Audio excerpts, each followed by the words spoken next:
Olá a todos os participantes do ESUD. Sou José Armando Valente, da Unicamp. Gostaria de agradecer, primeiramente, o convite para participar mais desse evento. Eu sou professor aqui da Unicamp, do Departamento de Multimeios, Mídia e Comunicação, e pesquisador do Núcleo de Informática Aplicada à Educação desde 1983. Tenho trabalhado com diversos temas de informática na educação durante todo esse tempo, e o tema hoje é sobre educação à distância no contexto da pós-pandemia e ensino híbrido. Eu gostaria de compartilhar a tela aqui com vocês.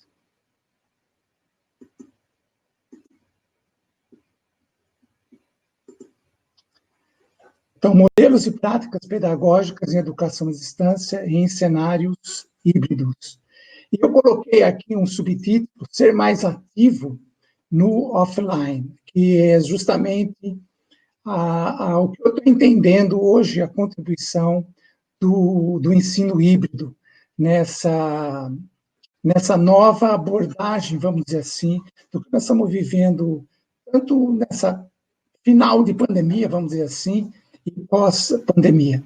Eu vou fazer uma espécie de retrospectiva do como tem sido esse desenvolvimento pré-pandemia, por exemplo, onde a gente tinha uma educação à distância planejada, né? Onde era preparado o material, a preparação da plataforma,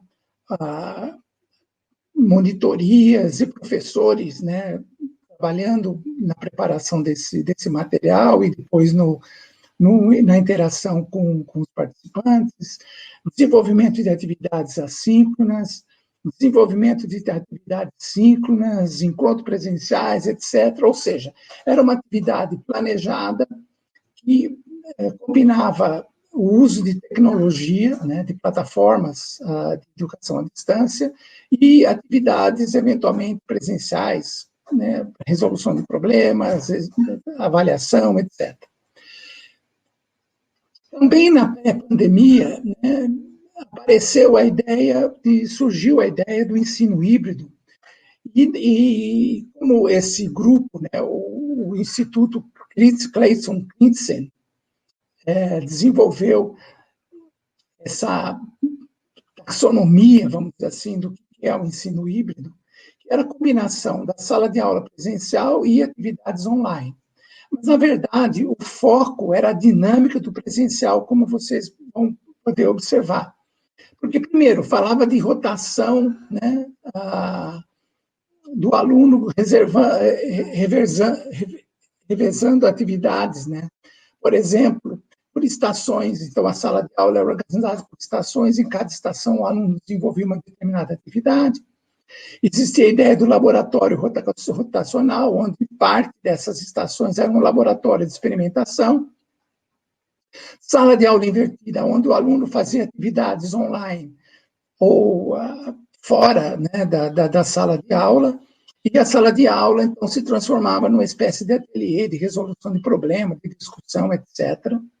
A rotação individual, onde o aluno fazia, né, o percurso, né, nessas estações de acordo com o seu interesse. Ainda tinha o modelo flex, que era a combinação de atividades que o aluno fazia na sala de aula presencial, né, e a atividade online. Então, o online fazia parte, né, mas ele era basicamente talvez um complemento, uma ajuda. Como eu disse, o foco era a atividade presencial. O modelo à la carte, o aluno é responsável por organizar esse estudo e né, o percurso, a atividade que ele vai desenvolver, etc., claro, juntamente com o professor. E o modelo virtual aprimorado é a experiência não de um professor, de uma sala de aula, de uma determinada disciplina, mas toda a escola trabalhando nessa ideia da metodologia ativa do ensino híbrido.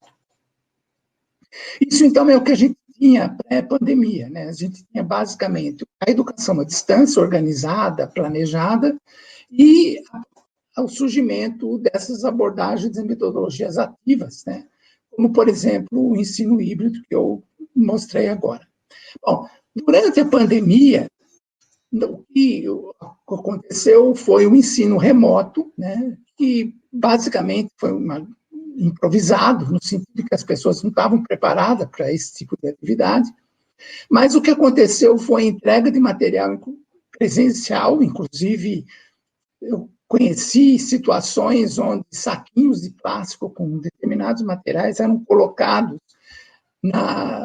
no portão ou no muro da escola, e as crianças, então, ou pessoas da família, passavam pela escola para pegar esse material, ou o professor levava para o aluno ou alguém da família ia buscar esse material na escola.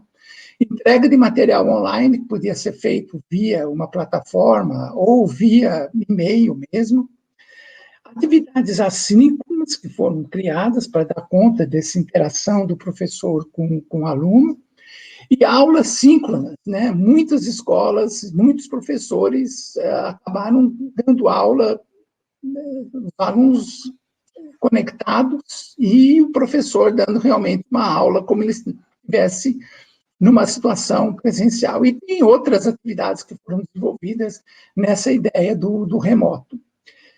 O pós-pandemia, ou que provavelmente a gente está vivendo agora, um tempo, né, de preparação, de apropriação das tecnologias, etc., nós estamos falando da educação à distância, mais ensino híbrido.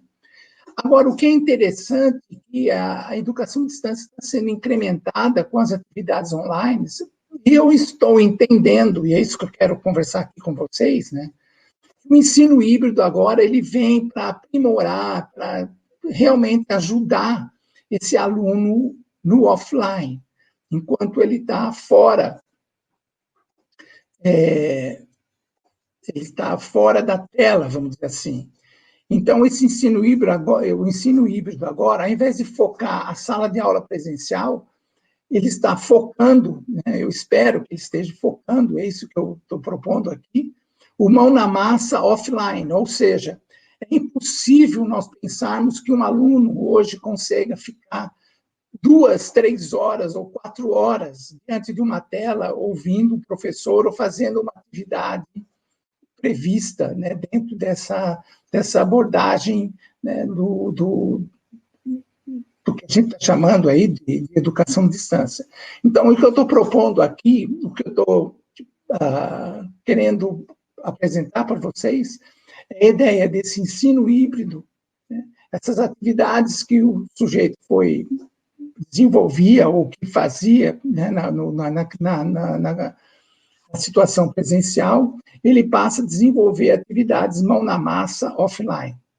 Aí o professor, baseado nessa produção dos alunos, os alunos enviam de alguma maneira essa produção que foi realizada, ele faz uma curadoria, né, no sentido de selecionar materiais que podem ser conversados, refletidos, discutidos, etc.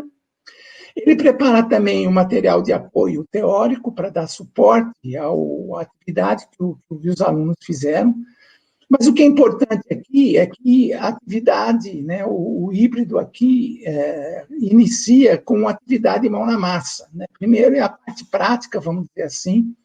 Depois que é discutido essa produção, aí entra a questão do material teórico e, provavelmente, uma atividade síncrona, né, de reflexão do que foi produzido e assim por diante.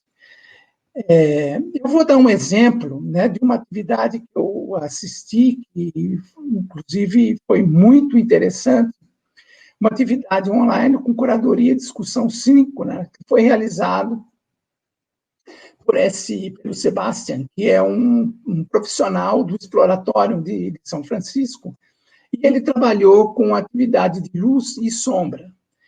É uma atividade bastante simples, né, embora usando conceitos extremamente sofisticados, mas o que é necessário, por exemplo, para desenvolver essa atividade, era simplesmente uma fonte de luz, que podia ser uma vela ou uma lanterna, por exemplo, ou a lanterna do próprio celular, como aconteceu, um lugar para projeção dessa luz, né?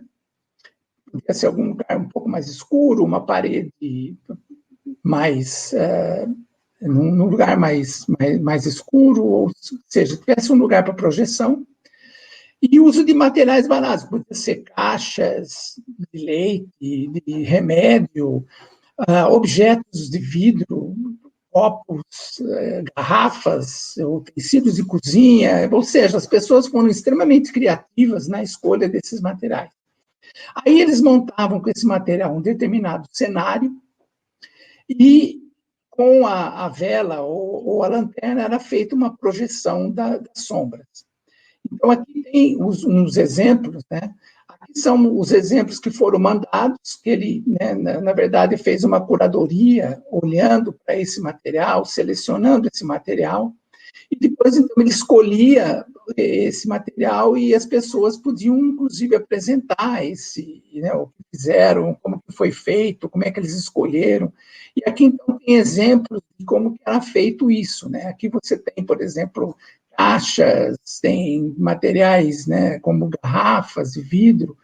Aqui também tem caixas, né, diferentes tipos de caixa, e a projeção da sombra, da ideia de uma cidade, né, como essa daqui. Aqui era uma combinação, inclusive, de desenhos e mais projeção, né? Aqui são projeções usando garrafas, por exemplo. Ou seja, as pessoas foram extremamente criativas na escolha desse material e na produção desse projeto, né? desses produtos, né? Sombras, como a gente está observando nesses exemplos.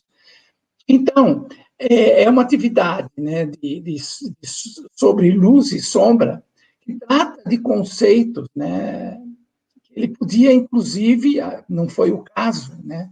Mas o Sebastião podia ter produzido um material de apoio sobre os aspectos teóricos envolvidos nessa projeção, e isso, então, provavelmente poderia ser considerado como um tema curricular, né, sendo trabalhado dessa forma, dessa parte, né, dessa parte prática, primeiro, de desenvolvimento de produtos, né, de sombras, etc., e depois, então, isso podia ser discutido em termos da produção, como que foi feito, etc., como eu mencionei, e complementado com um material de apoio onde o aluno podia ler sobre como como é que é produzido, por que o tamanho da sombra é maior ou menor do que o tamanho das caixas. Aí tem uma série de conceitos, né, que poderiam ser tratados nesse material de apoio, né? Conceitos de matemática, conceitos de ciências, por exemplo, conceitos de arte, né? Porque grande parte dessa ideia da projeção da sombra é justamente a questão da perspectiva, né? Que foi desenvolvida na Renascença, vamos dizer assim, e é um tema extremamente importante, né, nas artes. Você teria a reflexão sobre os produtos, né, sobre como é que foi feito, que tipo de abordagem ou do material que você escolheu, qual é o efeito da sombra, né, se você tem aí filtros, né, luzes, cores, etc. Você poderia, então, combinar isso com simulações para o aluno realmente entender o fenômeno, né, brincando com simulações que a gente conhece que existem a respeito de praticamente todos esses. A internet, por exemplo, a gente encontra diversos temas relacionados com luz e sombra, e o site da PHET, por exemplo, desenvolvida pela Universidade de Colorado, tem diversos exemplos de simulações com reflexão, luz, etc. E, claro, podia ser feito exercícios, né, de modo que os alunos podiam trabalhar com essas ideias e realmente entender em diferentes contextos, né, do uso desses conceitos de luz, sombra, etc. Ou seja, parte-se de uma atividade prática, né, no sentido de mão na massa, né, que é um pouco da ideia do que foi o ensino híbrido, o que era proposto com o ensino híbrido, como metodologias ativas, para o sujeito ser um pouco mais ativo na sala de aula, E agora o que a gente está propondo é que ele seja ativo fora da tela, vamos dizer assim, desenvolvendo essas atividades, desenvolvendo atividades práticas que podem ser discutidas, refletidas, etc., e estudadas do ponto de vista teórico, com a complementação de materiais, como eu estou colocando aqui, reflexões sobre a produção, simulação, exercícios, etc. Agora, nada disso acontece se a gente não pensar nas mudanças, né, as condições para a implementação dessas atividades. A primeira coisa é repensar esse processo de ensino, né, os processos de ensino e aprendizagem. O ensino tradicional e remoto devem ser coisas do passado. Eu entendo que após todas essas experiências que foram desenvolvidas, né, durante a pandemia, mesmo remoto, improvisado, etc., a concepção que nós temos hoje do uso de tecnologia, de como as tecnologias podem ser usadas e o que o professor pode fazer, o que o aluno pode fazer, etc., vai ser muito difícil, né, nós voltarmos exatamente para a mesma situação da sala de aula como a gente conhecia na pré-pandemia. Para isso, então, é necessário que sejam montados planos estratégicos, né, de instituição, né, da instituição, que pode ser escola ou ensino superior, universidade, por exemplo, com relação aos novos processos de ensino e aprendizagem, essa combinação de online, offline, atividades mão na massa, por exemplo, isso tudo, né, de você tem que ser planejado, tem que ser realmente pensado, de modo que isso possa ser institucionalizado, não de uma maneira assim, caótica e improvisada, como foi o ensino remoto, mas de uma maneira planejada, né, de acordo com determinadas estratégias, etc. Repensar a questão da infraestrutura. Durante a pandemia, muitos problemas de tecnologia, plataformas, etc. As pessoas entendiam que você tendo um celular ou tendo uma conexão já era suficiente. E durante essa pandemia, a gente acabou descobrindo que não é suficiente você ter um determinado dispositivo, porque se ele não dá conta de fazer uploads ou downloads de certos vídeos, etc., materiais de apoio, você não tem, né, recurso suficiente para você poder trabalhar, tanto o professor como o aluno. Então, é necessário a gente repensar, né, como que esse material pode ser disponibilizado na nuvem ou coisa desse tipo, ou seja, repensar essa infraestrutura tecnológica tanto dos alunos quanto das instituições. O suporte técnico-pedagógico ao professor, né? Durante a pandemia, nesse ensino remoto, a gente viu muitos professores à mercê, né? Sem ter condições de poder trabalhar, ou o fato dele, né, ter aí, desenvolver atividades nas redes sociais, né, dele ter lá o Facebook, etc., não é suficiente para ele simplesmente conseguir usar esses recursos do ponto de vista pedagógico. Mesmo, por exemplo, a atividade de você fazer um vídeo ou um material online é muito complicado, né? A instituição, nesse sentido, teria que dar suporte a esse professor no uso pedagógico das tecnologias digitais.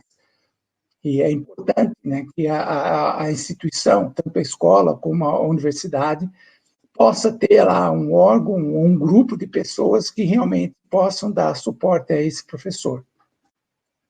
A outra coisa que é extremamente importante é essa formação adequada dos professores e dos alunos, né? Não é só professor, né? Porque não basta simplesmente esse conhecimento pedagógico ou conhecimento tecnológico. O aluno tem o conhecimento tecnológico, ele sabe fazer uma série de coisas, né, usando tecnologia, mas isso não é suficiente para ser usado do ponto de vista pedagógico. É a mesma coisa, o professor tem o conhecimento pedagógico, porém não tem o conhecimento tecnológico, e aí também ele não tem condições de fazer essas adaptações, né, as concepções pedagógicas, e entender como que as tecnologias podem ser usadas, né, tanto no ensino híbrido como da educação à distância. O desafio pedagógico, que é essa mudança curricular, né, tanto do conteúdo, que foi basicamente elaborado para lápis e papel, e hoje tem que ser repensado para a era digital, né, explorar animações, imagens, hipertextos, autoria, etc., que são os recursos, né, que o digital possibilita. E isso traz aí meios de motivar o aluno, de engajar o aluno nas atividades de uma maneira muito mais interessante do que simplesmente o lápis e papel, ou entender a tela, né, como sendo a reprodução de um quadro negro, onde o professor fica lá dando aula, escrevendo coisa na tela durante 2 horas, esperando que o aluno do outro lado esteja acompanhando essa aula, né, essa aula síncrona. Né? Isso aí é basicamente impossível. Né? As crianças hoje, os alunos hoje não têm mais paciência, né, para ficar diante, né, da tela durante muito tempo. E, finalmente, essa mudança na grade, porque se o aluno tem diversas disciplinas, tem muitas disciplinas, 3, 4, 5, 10, que seja disciplinas, é muito difícil que ele vai participar de atividade híbrida, porque cada um, né, exigindo que ele faça uma determinada atividade offline, ou que seja, ele não vai dar conta de tentar desenvolver todo esse material para poder ter uma participação mais adequada, né, nessas atividades. Aí, então, há uma necessidade de, eu costumo dizer aí, usando um pouco desse jargão, né, hora de bunda do aluno na carteira ou diante da tela. Né? Isso, na verdade, o que a gente está propondo é que esse ensino híbrido, essas atividades offline, etc., possa ajudar nessa redução, tanto do aluno trabalhando no presencial, né, numa abordagem extremamente instrucionista, ouvindo o professor, passar informação, quanto nessas atividades que nós estamos fazendo online, onde esperamos, ou se espera-se, né, que o aluno consiga ficar diante de uma tela por mais do que 2 ou uma hora. Bom, finalizando, educação à distância em cenários híbridos não é um sinônimo de vídeo online, né, como a gente viu aí, né, durante a pandemia, produz vídeo e manda o aluno ficar assistindo o vídeo, né, não é isso. Não é uma educação à distância improvisada, né, como a gente viu aí também durante a pandemia. Também não é aula síncrona, né, do professor ficar reproduzindo na tela o que ele faz no giz e quadro negro, numa sala de aula presencial, por exemplo.